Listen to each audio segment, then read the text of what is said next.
Wadi Yahweh Bashim Yahushai, the Wadi Yahweh Bashim Yahushai, all praise and glory due unto Yahweh, Bahashim, Yahushai, Bahashim, Rakah HaKodash, Barakatam. Where we at? Where we at? America's in trouble bad. You like 315 to 16 trillion in debt. Ooh yeah. It's a wrap for you, devil. And the serpent cast out his mouth water as a flood after the woman, that he might curse her to be carried away of the flood. And the earth helped the woman, and the earth opened her mouth and swallowed up the flood which the dragon cast out of his mouth. That's right. That's the militaries coming after Jake. But guess what, devil? Your time is up. That's right. Thought you knew. You know what I'm saying? Because Jake gonna prevail and you ain't. Revelations 14 and 8. And there followed another angel saying, Babylon is fallen, that great city, because she made all nations drink of the wine of the wrath of her fornication. That's right. Now, listen up, because this is real delicious. Oh, yeah, big baby. Oh, yeah. Let me move this back row like a Cadillac on 4 flats. Oh, yeah. Here we go.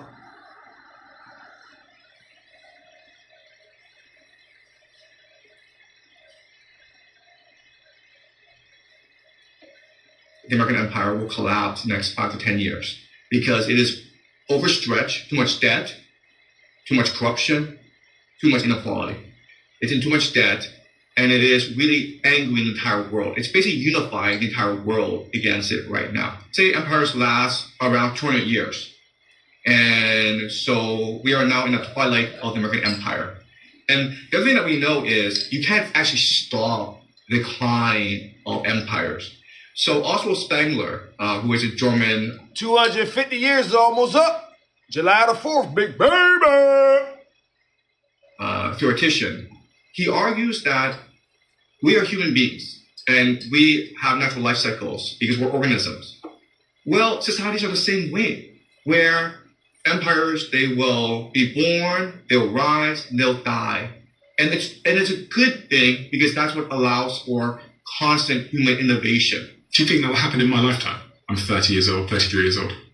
It may happen in everyone's lifetime. It may happen in the next 5 to 10 years. We are seeing... Do you think that's going to happen in the next 5 or 10 years? I think there's a very strong possibility. And if that is to be the case, what would you give me as advice as a 33-year-old? Nope, it's going to happen in a couple months. It ain't no year, 10 years, none of that nonsense. Behold. What action should I be thinking about taking now, based on what you know about history, to make sure that, it's not too bad for myself? I guess I'm asking this question in light of you predicting that there might be a collapse of the sort of Western or the American empire. And in such a scenario, I was wondering what it would look like to be an American. And is there a solution or a course of behavior one should take in such a scenario? But I guess that's the key question, which is, if the US empire does collapse, how does American life change or Western life change? Okay, so one theory that's very important to understand is something called... When it collapses, the kingdom of Yahweh, Bahashim, Yahushai, will come in. I thought you knew. Yeah. Hermetic philosophy. And Hermetic philosophy is what underpins Plato's Allegory of the Cave. Mm-hmm. And Hermetic philosophy comes from Egypt. And it has certain principles, but its main principle is that reality is energy, it's vibrations. Okay? So we think of it as material, but material is a consequence of energy, right? So what this means is that reality is consciousness itself. So our thoughts are what's real. Our bodies are just vehicles to experience the world around us, but they're not real.